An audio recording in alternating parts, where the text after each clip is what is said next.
I'm embarrassed. I'm like ashamed. And I know that this sounds weird to say as a grown man talking about a musician or a band that, you know, where it's like, I'm ashamed and you know, because now while I am not directly part of like that song in a sense of like the situation, but I'm just ashamed to hear the situation that he had to take time from his job, his lore, his whatever it is to address something. And that upsets me.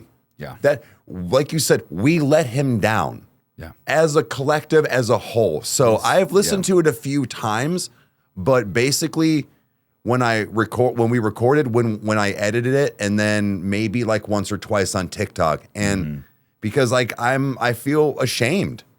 You know, and like I know that sounds silly, guys, but like that's the truth. Like I don't want to hear it yet.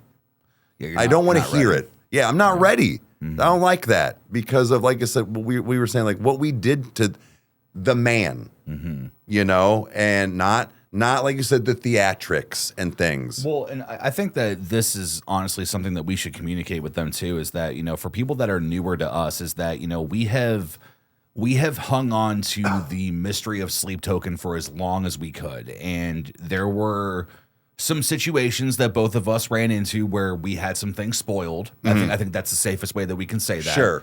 And I remember thinking to myself, damn, like once you know, like it I don't want to say it cheapens anything that Vessel does. I'm not saying that by any means, but it's just, man, like I wish I was still living in a world where I didn't know.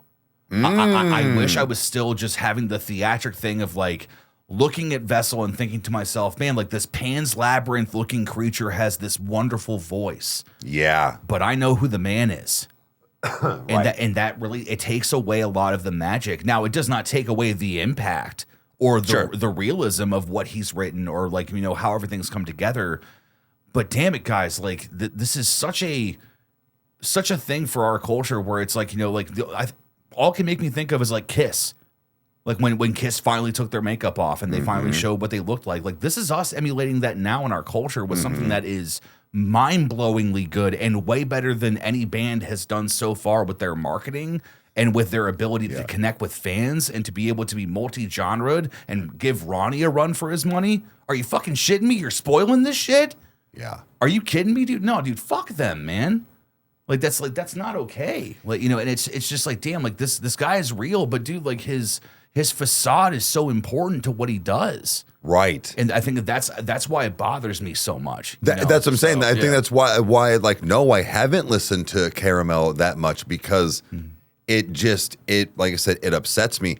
And we talked a few times on the live and I don't ever mean it to sound like I'm saying that him or they are pompous by any means, but I was like, I can guarantee you in a sense, everybody sat down and it was laid on the table, guys, we're going to be big. Like, we're going to be big. This is going to be a thing. They are like the biggest thing in the world right now. Yeah. Arguably the biggest thing in the music world right now. I don't think they realized it was going to be this big. No. How could you? No, right. How could you know that you were leading the next big thing? Like, right. Because I joked where it was the fact of Vessel probably was like, guys, we'll probably never have to worry about money again, blah, blah, blah. Like, you know, these will take off. No, not like this.